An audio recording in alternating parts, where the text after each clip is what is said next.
the feedback survival games give the player is counterintuitive.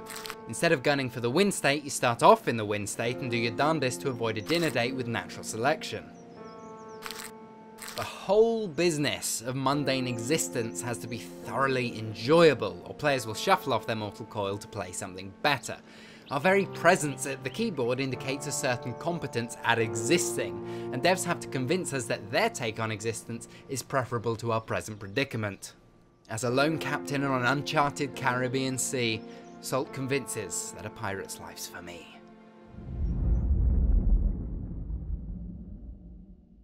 Hunger bar, crafting menu, procedural world, yep, it's a survival game.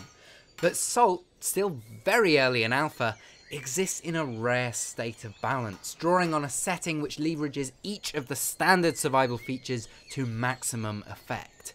You awake on a tropical island, blue sky, blue sea, birds singing in the trees, on the horizon the silhouettes of distant land. It's a textbook island getaway, only with fewer people trying to sell you keyrings. This setting and survival are a match made in heaven. True, a version of heaven in which your daily activities centre on subsistence tasks, but subsistence tasks which delight and surprise. Let's get the mechanics out of the way, then I'll do my whole misty-eyed emotion thing for the sensitive types. The limited resources on each randomly generated island put a timer on your survival. You're effectively a shark, stop moving and you'll go belly up. At the same time, each shady island in the vast blue distance reeks of adventure. I encountered the island of night spiders, the island of single confused deer, and the island of fuck all, of which shanties shall be sung for years to come. It's an uncharted world more truly isolated than any survival title we've seen, separated by great tracts of rolling ocean. And pirates don't travel by car.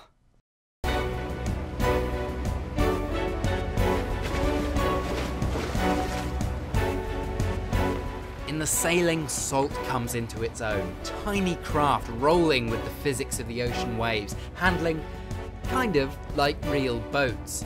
Should you avoid going full Costa Concordia, the sensation of setting out into the great big blue is irresistible. You are a lone sailor and the master of your destiny.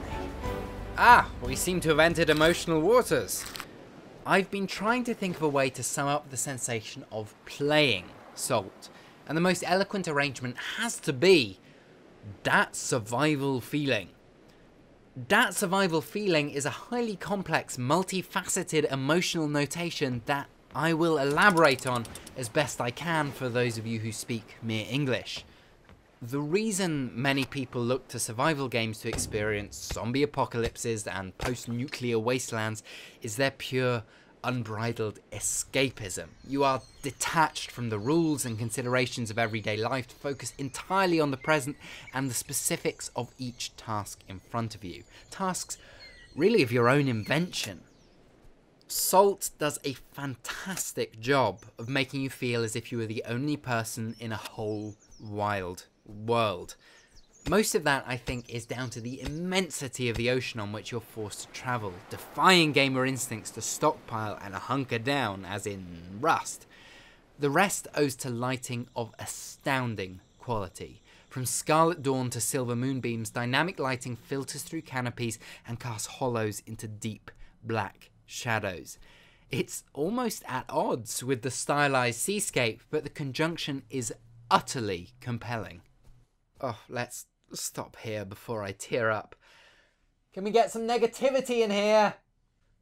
There's a damn narrow gangplank between stylized and shit, and Salt's had an awful lot of rum. It's aesthetically inconsistent rather than offensive, juxtaposing broad stroke shading with more detailed and, let's be honest, less good textures on grass and foliage. And let's not mention the ore nodes dotting a procedural paradise like terracotta pimples. My advice, keep it consistent and abstract to the max.